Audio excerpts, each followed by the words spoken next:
শত্রু থেকে সঙ্গী, এক অদ্ভুত বাসর রাত। আসসালামু আলাইকুম, স্বাগতম সুমাইয়া ভাইবস 2.0। আজ আমি নিয়ে এসেছি এক অদ্ভুত রোমান্টিক গল্প, যেখানে শত্রুতা আর ভালোবাসা মিলেমিশে তৈরি হয়েছে ভিন্ন অভিজ্ঞতা। তো চলুন শুরু করা যাক। আজ আমার বিয়ে হয়েছে, কিন্তু যে মানুষের সঙ্গে বিয়েটা হলো সে আমার জীবনের সবচেয়ে বড় শত্রু। আমি আরশি রহমান, আর সে হলো আসাদ সাইদ, ঢাকার নামকরা ব্যবসায়ী, মাল্টি ন্যাশনাল কোম্পানির পার্টনার, আর আমার সবচেয়ে বড় প্রতিদ্বন্দ্বী। আমাদের দুজনের মধ্যে প্রতিযোগিতা এতটাই তীব্র ছিল যে একে অপরকে নিচে নামাতে আমরা কিছুতেই থামতাম না। কখনো কখনো শেয়ার মার্কেটে লড়াই, কখনো ক্লায়েন্ট কেড়ে নেওয়া, কখনো মিডিয়ার সামনে অপমান। আমাদের প্রতিদিনের জীবন যেন যুদ্ধক্ষেত্র। তাহলে কিভাবে এই শত্রুর সঙ্গে আমার বিয়ে হলো? এটা এক রহস্য, আর সেই গল্প পরে বলবো। আজ বলবো কেবল আমাদের বাসর রাতের কথা, এক রাত যা বদলে দিল আমার চিন্তা ভাবনা। বাসর ঘরের অবস্থা। আমি বসে আছি, এক হাত ঘোমটা টেনে। ঘরে সাজানো লাল ফুল, মিষ্টির ট্রে, সুগন্ধি আর হালকা আলো। যদি অন্য কোনো মেয়ে হতো, হয়তো এই মুহূর্তে লজ্জা, ভয় আর উত্তেজনায় কেঁপে উঠত। কিন্তু আমি আরশি রহমান, আমার মাথায় তখন ঘুরছে একটাই চিন্তা, কিভাবে এই শত্রুকে হারাবো, কিভাবে আজ থেকেই তাকে শায়েস্তা করব। মনে মনে বললাম, আসাদ সাইদ, তুমি ভাবছো আজ থেকে আমি তোমার বন্দী? না, আজ থেকে তুমি আমার খেলায় বন্দী হবে। ঠিক তখনই দরজা খুলে ঘরে প্রবেশ করলো আসাদ। কালো শেরওয়ানিতে দাঁড়ানো আসাদকে দেখে মনে হচ্ছিল এক শয়তানি রাজপুত্র। তার ঠোঁটে সেই চেনা দুষ্টু হাসি। আসাদ ধীরে ধীরে আমার দিকে এগিয়ে এলো, চোখে এক অদ্ভুত দৃষ্টি, যেন বলছে, আজ তুমি আমার, আর কেউ তোমাকে বাঁচাতে পারবে না। আমি শান্তভাবে বিছানা থেকে নেমে তার পায়ে সালাম করলাম। সে একটু চমকে গেল, তারপর মুহূর্তেই আমাকে তুলে নিয়ে কোমরে হাত রাখলো। আসাদের ঠোঁট থেকে বের হলো, welcome to the devil kingdom Arshi Rahman, আজ থেকে তুমি কেবল আমার। আসাদ ভাবলো আমি হয়তো তাকে ধাক্কা দেব, ঝগড়া শুরু করব, কিন্তু আমি উল্টো করলাম। তার বুকে মাথা রেখে দাঁত বের করে হেসে দিলাম।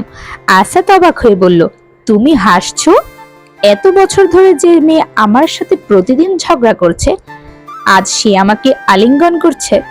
আমি হেসে জবাব দিলাম, শত্রুকে জেতার সেরা উপায় হলো তাকে বিভ্রান্ত করা আসাদ।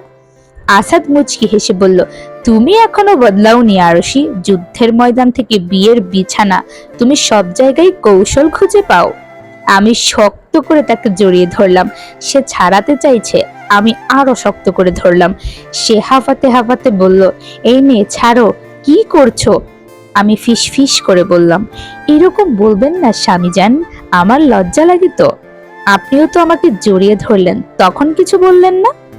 আসাদের মুখে অবাক ভাব, তার চোখ যেন অনেক পেছনের দিকে চলে গেল, সেই দিনগুলোতে যখন আমরা একে অপরের বিরুদ্ধে দাঁড়াতাম।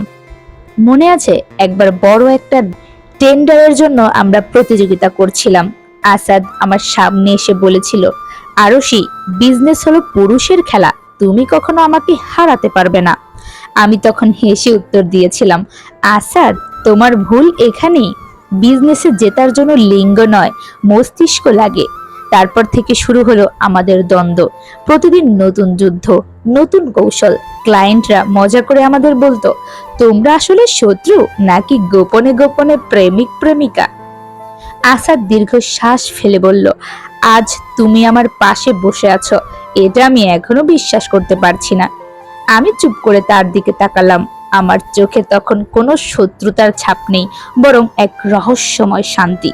আমি বললাম, আসাদ, কখনো ভেবেছো শত্রুতা আর ভালোবাসার মধ্যে তফাৎটা খুব ছোট? যেখানেই প্রবল আবেগ, সেখানেই সম্পর্ক হয় গভীর। তুমি আমাকে ঘৃণা করেছো, আমি তোমাকে ঘৃণা করেছি, কিন্তু সেই ঘৃণার ভেতরেই কি একটু ভালোবাসা লুকানো ছিল না? আসাদ থমকে গেল, তার ঠোঁটে প্রথমবারের মতো নরম একটা হাসি ফুটল।